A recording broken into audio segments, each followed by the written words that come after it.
Yo, what's up mga katrabaho? Good morning, good afternoon, good evening po sa inyong lahat. Ayan. Ito po yung trabaho na ginagawa namin. Ayan. Sa kasalukuyan. So, zipper lens po yan. Lahat yung mga trusses niya ginamit. Pati haligi. Tapos meron siyang plate sa ilalim na nakabolt. Ayan. Ayan. Yung kumukonekta sa kahoy into steel. Ayan. Yun po yung trabaho natin. So, zipper lens na 2x4 yung ginamit dyan. So, yung building na to ay para po sa mga alagaang manok.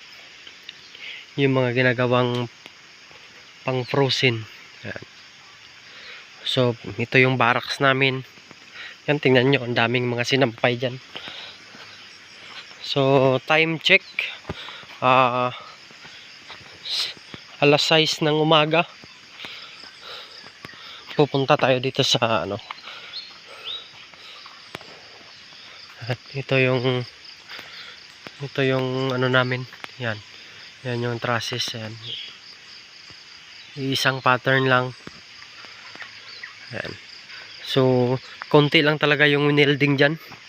Sa na yan, sa trusses na yan. Yung naka-welding dyan. Ito lang, ito. Ko. Yan. Yan, naka-welding. Tapos yung pinaka-top nya, naka-welding yan. Yan. Tapos yung the rest niyan, yung mga bracket nya, yung mga bracket nya na nakalagay, naka-tick screw lang po yan lahat. So limited lang po yung welding dyan para iwas iwas sa pagkalawang. Ayan.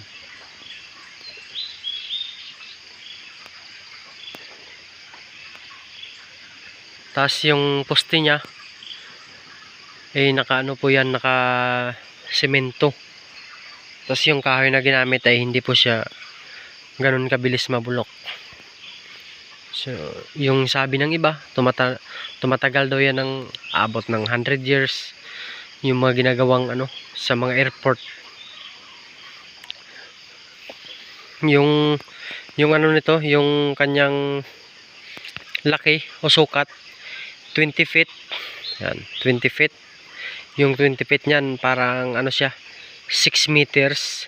Tapos yung haba niya papunta doon 60. So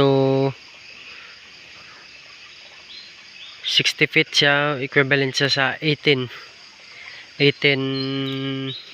meters. At so silipin natin yung dito. Ito yung dito, yung mahirap kasi dapat pag nag-layout kung yung size sa ilalim, ganun din sa taas. So nakuha naman siya. So ayos.